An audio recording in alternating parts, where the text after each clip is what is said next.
Bienvenue sur Révision Bac. Voici une petite explication de la limite finie d'une fonction en l'infini.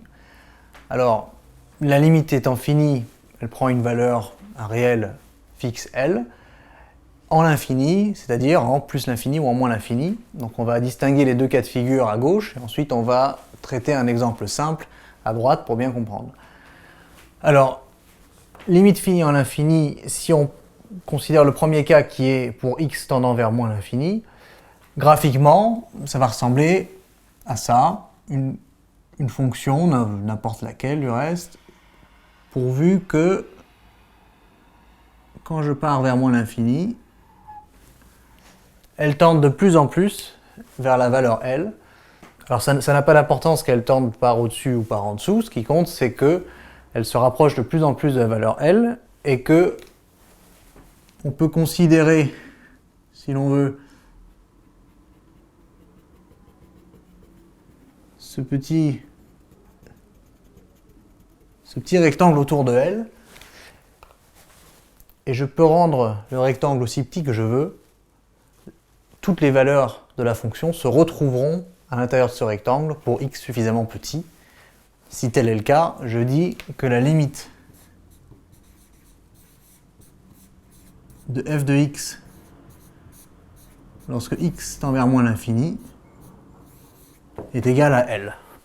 Alors L peut être positif, négatif. Ici j'ai pris un L positif, mais on peut très bien imaginer que L soit nul ou que L soit négatif. Alors dans l'autre cas où x part vers plus l'infini, même idée, c'est que les valeurs de la fonction doivent tendre vers une valeur finie L lorsque x tend vers plus l'infini. Par exemple, quelque chose comme ça.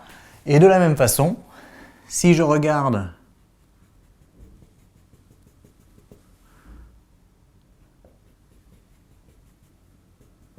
ce petit bandeau, ce petit rectangle centré sur L, je peux en diminuer la largeur autant que je souhaite. Au bout d'une certaine valeur de x, pour x plus grand que cette valeur, toutes les valeurs de la fonction seront comprises dans ce bandeau. Dans ce cas-là, on dit que la limite de f de x, lorsque x tend vers plus l'infini, est égale à L. Encore une fois, L peut être positif, négatif, nul, et ça n'a pas d'importance que la fonction arrive par en dessous ou par au-dessus. L'important, c'est que plus x devient grand, plus f de x se rapproche de L. Alors attention à bien noter que la fonction f ne prend jamais en l'infini ou en moins l'infini la valeur L, pour la simple et bonne raison que x n'atteint jamais moins l'infini ou plus l'infini, par définition d'une limite. Voilà. Donc pour appliquer cet exemple-là à cette fonction-ci, on considère f de x égale 2 plus exponentielle de moins x, qui est défini sur R, pose pas de problème. Exponentielle de moins x étant une fonction de référence du cours.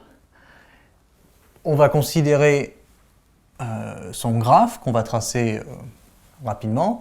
On va d'abord dire une chose, c'est que d'après ce que l'on sait, la limite de exponentielle de moins x lorsque x tend vers plus l'infini est égal à 0.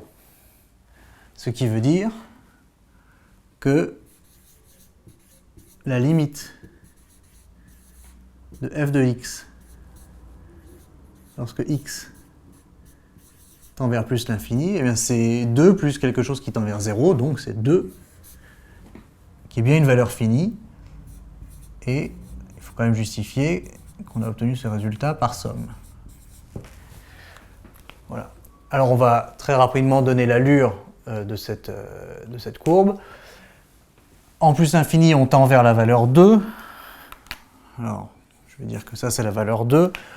Quand x vaut 0, on passe par le point 3. Voilà, ici.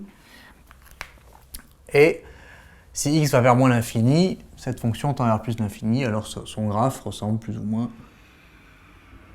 précisément à ça. Et on a bien une fonction qui, lorsqu'elle part à l'infini, se rapproche de plus en plus de la valeur 2, sans pour autant jamais l'atteindre. mais qui admet bien donc une limite finie en plus l'infini. Voilà. Voilà, on espère que c'est un petit peu plus clair. À bientôt sur Révision Bac.